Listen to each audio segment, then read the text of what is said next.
Project 95 is here to save the day. Providence, 12/12/95. Providence Civic Center, Providence, Rhode Island. This is one of the few shows from this tour that I have virtually no recollection of. I am 100% going off my notes from 30 years ago to try to bring me back, and I don't remember a single song. Like you've been watching these, right? Everybody, you've been watching all these, and I can't, like, pretty much every show I'm like, oh, I remember this specifically. I remember this. Nothing. I've been racking my brain all day and just guessing, like, what happened here? Two things I do remember. One, coldest day of the tour. Easily. So cold. And I kind of screwed myself by driving basically all the way to Providence during the night. So I was in Providence. I didn't have anything to do. It was too cold to be outside. And I was just kind of like waiting around for the doors to open to get in and just chill out inside.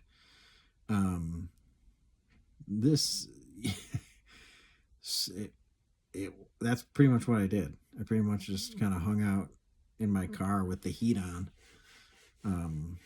After I got up, got some donkeys, and then just went in whenever doors were probably 6, and I was like, all right, now I'm in. Now then I did my typical stuff. I kind of watched them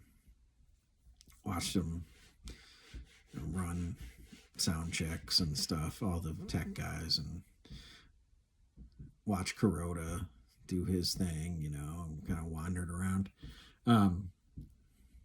which I thoroughly enjoy. Don't get me wrong. I'm not complaining. It's just, I don't know why this show of all the shows just kind of nothing comes back to me on thinking about 12/12. But I'm learning now that the Down with Disease should have jarred my memory. I should have known this Down with Disease. It was Monster, second set, Down with Disease. I think I wrote 40 minutes, but the time on re-listen is 31, so there's some discrepancy there. But anyway, it was cold. Second thing I remember, I ran into Connie because I was in the venue. It was basically just me and her in the venue right away. No, I saw her out in the front lobby basically, and I was just catching up, and she basically took my order for backstage passes for the New Year's run. She was like, hey, if I don't see you, do you want to go back? Are you going to New Year's? Do you want to go back? Just let me know how many, blah, blah, blah. And I didn't, you weren't allowed, there was no backstage New Year's Eve. Couldn't do that. That was, I think, friends and family only kind of thing.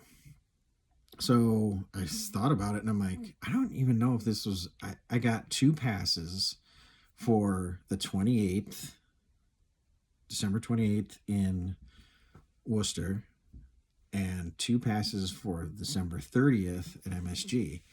And I don't know if I knew who was going to those shows. A bunch of our Jam Boys and friends of Jam Boys went to those shows, but I don't know that I knew on December 12th which ones were going or who was going. So I think I just sort of played it safe, and I got 2 just in case I wanted to take somebody with me. So I'm like, really? Like, she's like, yeah, let me. What do you want? I'm like, all right, about 2 for 11, 2 for the 28th, and 2 for the 30th. She's got her little notebook and she writes it down. And I'm like, oh, it's awesome. Like, talk about a hookup, bro. Like, could not have worked out better for me in that regard. So I was stoked about that, right? When you have them in hand, right? It's rejuvenating. Like, that warmed me right up, as it were. So I had that to look forward to. So the rest of 12/12, I'm like, again, I don't know. I'm looking at it right now as if for the first time. Oh, Yamar opener. Okay, I like that. Sample in a jar. 2-point divided sky in the 3-hole. Life Boy. Mid-set punch you in the eye. That's got to be, well, maybe not rare, but punch you in the eye. Huh. Literal mid-set. That's pretty sweet, actually. My neck is killing me here. And when I say rare, it's funny how if you do your song history and everything and your stats and all that stuff, it'll pop up and be like, you've seen. So like I've seen Free, right? Because I was on the Fall '95 tour. I've seen like 80% of the Frees ever played or something. But how you can skew, like I'm sure Punch was in the middle of sets like in the 80s, 90s, like all that. But in my sort of frame of reference, that's a rarity. A mid-set punch, which is pretty cool. Horse Silent, 3 exclamation point antelope, then Blue and Lonesome, then literally labeled on re-listen as banter. Like there's a track where Trey talks to the audience. And I'm like, this is go back to my video from yesterday. Like, more banter, please. And this particular banter, there's chess banter, which I haven't brought up the chess game in forever. I think they're on the second game. They played Coil on behalf of Mike's new shirt. And Trey said we'll be back in exactly 15 minutes. And I haven't talked about this at all. This is the peak of the set break gag, which is we'll be back in 15 minutes, or he would say a very specific time, but 15 minutes was typically, and it was never 15 minutes. It was always like 40, right? This night was 28. It's not bad.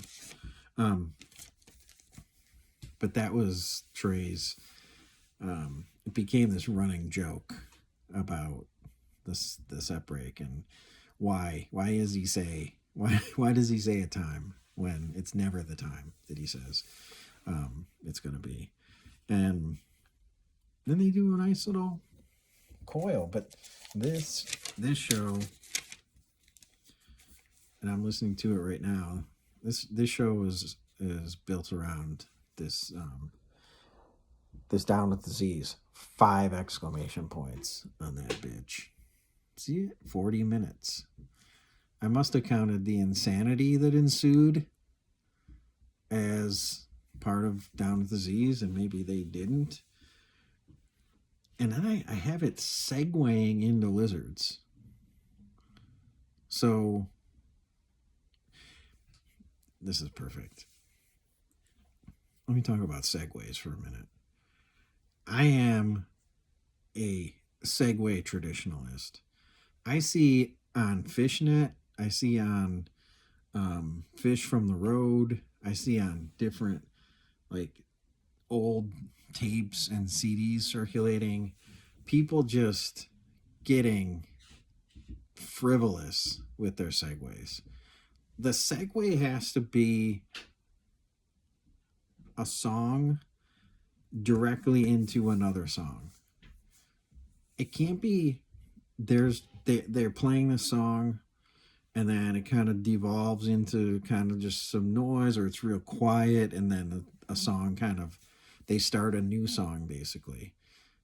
It has to be a direct correlation. It can't be just sort of like they didn't it's not because they didn't stop playing between the two songs. Like that's not a segue. A segue is a song that directly leads into a different song. And I think it's easy to tell. And I see a lot of fucking arrows out there that are not earned. Unearned arrows? No, I'm not here for it. So I'm very skeptical when I see an arrow in the wild, and I'm like, I bet that wasn't a segue.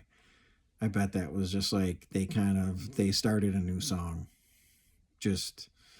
But they technically didn't stop playing, but they started a new song. That's not a segue. So if I wrote it down, it's probably a segue. And then lizards into simple too. So that's some segues. And I'm here for the segues. Like, it's one of my favorite things to do is try to call it before anybody else can get it in the room. I called I called the Weekapog from 7/22/97 Walnut Creek.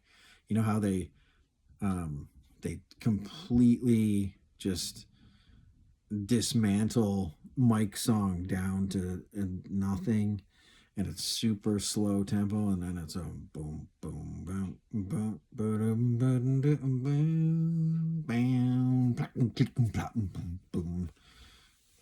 I called that. Anyway, it's whatever. So it's about this downward disease. Insanity ensues. So it was insane. Lizard Simple, Runaway Jim, Closer. Excuse me now? That is interesting. This is a quirky little show, dude. Mid-set Punch, Runaway Jim, Closer. Second set's pretty stacked, actually. Disease, Lizard Simple, Runaway. Sparkle's in there. I kind of miss Sparkle, honestly. When was the last time they played that? Fire in the Encore, as in Let Me Stand Next to Your.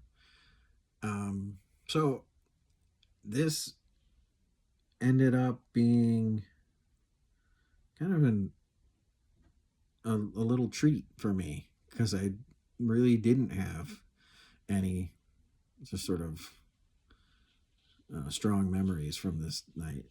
But listening now, I'm like, okay, yeah. It was fun. Off day tomorrow, and 12/14/95, Binghamton, New York, on the 14th, on Sunday. It's my current city of residence and employment. as I teach at Binghamton University. Um, and looking forward to that one. This is another live Phish release back when they were doing it on CD, and it's pretty baller. So don't miss that one.